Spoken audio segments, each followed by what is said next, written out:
Okay, coming to the next question. क्या दिया हुआ नेक्स्ट क्वेश्चन हमारा, determine if the points 1,5, 2,3 and -2, -11 are collinear. तो हमें यहाँ पे पता करना है क्या ये पॉइंट्स कोलिनियर है या फिर नहीं है।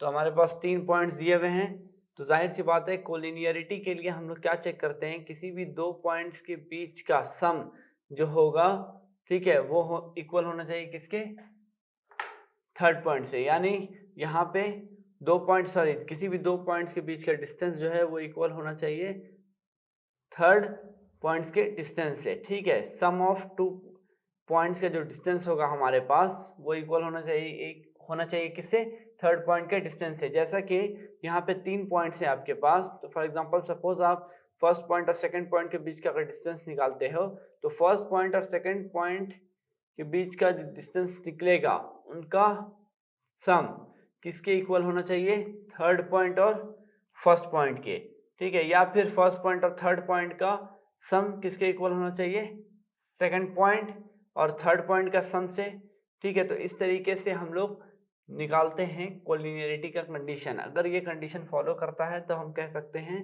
कि ये तीनों पॉइंट्स एक कोलिनियर रूल को फॉलो कर रहे हैं या फिर ये तीनों पॉइंट्स कोलिनियर हैं। तो यहाँ पे हम लोग वही सेम प्रोसेस हमारा कंसिडर करेंगे। लेट ए, पॉइंट ए हम लोग ले लिए 1,5, इसी तरह पॉइंट बी हम ले लेंगे 2,3 और पॉइंट सी हम लोग ले लेते हैं -2, -11। अब कोलिनियर होने के लिए क्या करना होगा हमें, पहले तो सब पॉइंट्स के बीच का डिस्टेंस निकाल लेंगे, ठीक है। ए और बी का डिस्टेंस निकालेंगे, बी और सी का डिस्टेंस निकालेंगे, फिर सी और ए का भी निकालेंगे। उसके बाद हम लोग चेक करेंगे कि क्या जो हम डिस्टेंस का सम निकाले हैं, ठीक है, सॉरी जो 2 पॉइंट के बीच का हम डिस्टेंस निकाले हैं, जैसे ए बी और बी सी, तो हमने क्या चेक करना होगा, sum of A B and B C is equal to A सी।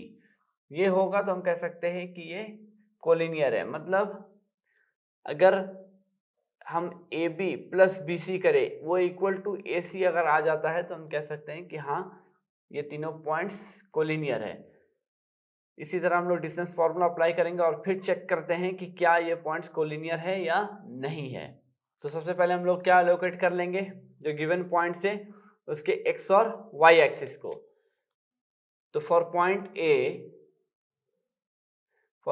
ए के लिए x1 क्या हो जाएगा 1, y1 हो जाएगा आपका 5, ठीक है। ये पॉइंट ए के लिए हो गया। उसी तरह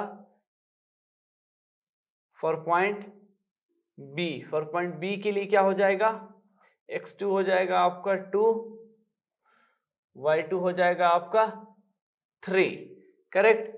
अब लास्ट कौन सा बचा आपका, थर्ड पॉइंट यानी पॉइंट सी। तो इसको भी लिख लेते हैं हम लोग इसी तरह।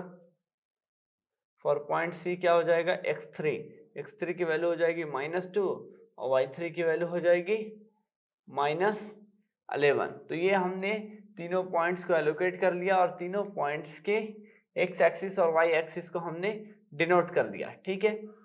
अब नेक्स्ट स्टेप क्या होगा हमारा, हर 2 पॉइंट्स के बीच का हमें डिस्टेंस निकालना है। तो सबसे पहले अकॉर्डिंग टू क्वेश्चन लिख लेते हैं, distance between point A B के बीच का डिस्टेंस कितना है। दिस इक्वल्स टू क्या हो जाएगा, x1 minus x2 whole square, वही सेम डिस्टेंस फॉर्मूला अप्लाई कर लेंगे, plus y1 minus y2 whole square.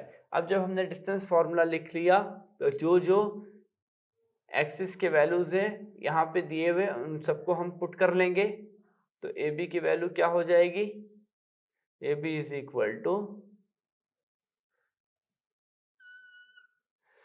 Under root of x1 की वैल्यू क्या है 1 माइनस x2 की वैल्यू है 2, 1 माइनस 2 होल स्क्वायर। ध्यान रहे मैं स्टार्टिंग से कह रहा हूँ कि साइन कन्वेंशन बहुत इंपॉर्टेंट है, साइन कन्वेंशन को आप नेग्लेक्ट नहीं कर सकते हो, ठीक है। तो x1 minus x2 whole square हो गया, प्लस y1 की वैल्यू क्या है 5 माइनस y2 की वैल्यू है 3 whole square. This equals to ये कितना हो जाएगा, अंडर रूट ऑफ 1 माइनस 2 यानी -1 होल स्क्वायर, ये हो गया आपका 1 प्लस 5 माइनस 3 2 होल स्क्वायर कितना हो जाएगा 4। ठीक है, तो अंडर रूट ऑफ 1 प्लस 4 कितना हो गया under root of 5।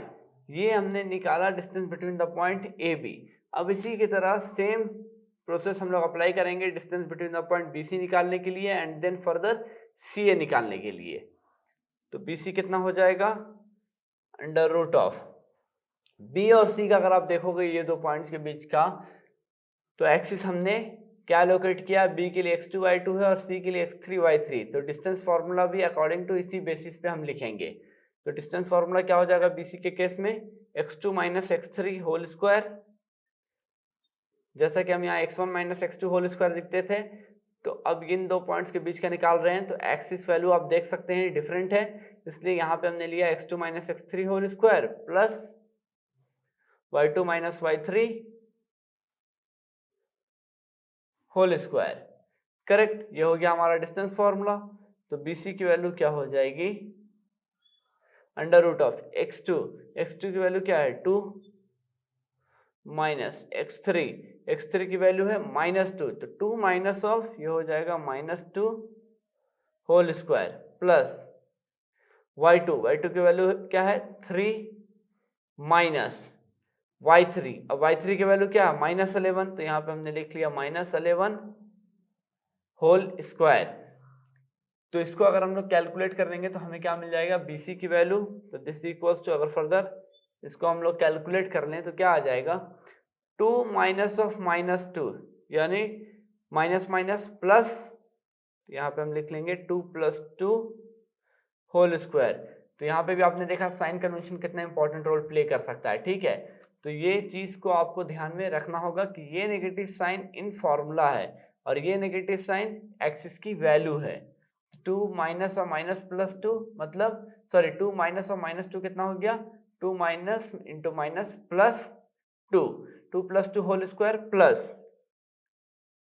Plus 3 minus of -11, तो यहाँ पे क्या मिलेगा आपको 3 माइनस माइनस हो जाएगा +11 होल स्क्वायर। फर्दर BC की वैल्यू क्या हो जाएगी BC is equal to under root of 2 plus 2 यानी 4 होल स्क्वायर कितना हो जाएगा आपका 16 प्लस 3 प्लस 1 यानी सॉरी 3 प्लस 11 कितना होता है 14 होल स्क्वायर यानी 196। तो BC की वैल्यू क्या हो जाएगी 16 प्लस 196, तो ये आ जाएगा आपका 212। दिस इक्वल्स टू BC कितना आ जाएगा, जैसा कि हमें पता है 212 एक परफेक्ट स्क्वायर नंबर नहीं है, तो इसको हम लोग प्राइम फैक्टराइजेशन मेथड के थ्रू इसके फैक्टर्स को निकाल सकते हैं, product of its prime factors, और फिर वहां से फर्दर अगर कैलकुलेट करें तो रूट ऑफ 212 कितना आ जाएगा। ठीक है, तो BC की वैल्यू कितनी आ गई root of 16 plus 196 is equal to root of 212। तो हम इसको चाहे तो product of its prime factors में भी लिख सकते हैं या फिर एज इट इज भी छोड़ सकते हैं। तो जैसा कि हमारा AB का वैल्यू था अंडर रूट ऑफ 5, तो इसलिए हम इसको इसी तरह स्क्वायर रूट में ही छोड़ देते हैं। और फर्दर अब हम आगे बढ़ेंगे किन दो पॉइंट्स के बीच का डिस्टेंस निकालने के लिए C और A के बीच का, जिसको हम लोग लिख सकते हैं AC यानी distance between the point AC is equal to, अब यहाँ पे जाहिर सी बात है डिस्टेंस हम निकाल रहे हैं AC के बीच का, फिर से कोऑर्डिनेट्स x और y एक्सिस के चेंज हो जाएंगे। ये कितना हो जाएगा x1 minus x3 whole square plus y1 minus y3 whole square, क्योंकि यहाँ पे हम A और C के बीच का डिस्टेंस निकाल रहे हैं। This equals to under root of x1 की वैल्यू क्या है 1 माइनस x3 की वैल्यू है -2, तो 1 minus of -2 whole square plus y1 की वैल्यू है आपकी 5 माइनस y3 की वैल्यू है -11, तो minus of -11 whole square. Correct, this equals to under root of 1 minus of -2 whole square यानी 1 माइनस माइनस हो जाएगा प्लस, तो यहाँ पे हम लिख सकते हैं 1 प्लस 2 होल स्क्वायर प्लस ये हो जाएगा आपका 5 minus minus plus 11 whole square this equals to under root of कितना आ जाएगा 1 + 2 यानी 3 होल स्क्वायर कितना होता है 9 प्लस 5 + 11 कितना हो गया 16 होल स्क्वायर कितना हो गया आपका 256 this equals to under root of 9 + 2 56 कितना हो गया अंडर रूट ऑफ 265। तो हमने यहाँ पे हर पॉइंट्स के बीच का डिस्टेंस निकाल लिया। 3 पॉइंट्स से तीनों पॉइंट्स के बीच का आपस का डिस्टेंस हमने निकाला AB, BC एंड AC। अब ये जो 3 पॉइंट्स का डिस्टेंस हमने निकाला है तो हम चेक करेंगे किसी भी 2 पॉइंट्स के बीच का डिस्टेंस का सम इक्वल होना चाहिए थर्ड पॉइंट के डिस्टेंस से। ठीक है, तो इस तरीके से हमें पता चल जाएगा, अगर इक्वल आ गया तो हमें पता चल जाएगा कि ये तीनों पॉइंट्स जो दिए हुए थे हमें क्वेश्चन में ये एक कोलिनियर पॉइंट्स है। तो यहाँ पे हमें तीनों पॉइंट्स के बीच का जो डिस्टेंस हमने निकाला वो सब डिस्टेंस की वैल्यू हमें पता है। AB की वैल्यू कितनी थी √5, BC की वैल्यू है अंडर रूट ऑफ 212 और AC की वैल्यू कितनी आ गई आपकी अंडर रूट ऑफ 265।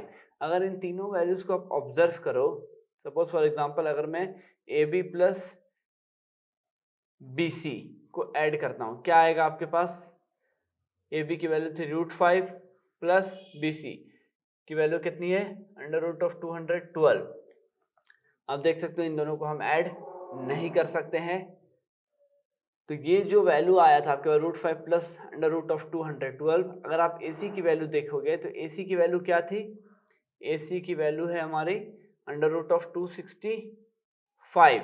तो यहाँ पे हम चेक कर सकते हैं कि AB और BC का जो सम हम निकाल रहे हैं √5 प्लस अंडर रूट ऑफ 212 ये AC के वैल्यू के बराबर नहीं आ रहा है, मतलब देयरफॉर AB प्लस BC ये जो हमने ऐड किया वो नॉट इक्वल टू AC आया हमारा। ठीक है, इसका मतलब क्या हुआ, जो गिवन पॉइंट्स था हमारे पास 3 points AB and C is not collinear. तो यहाँ पे हम फर्दर लिख सकते हैं यहीं पे, हेंस गिवन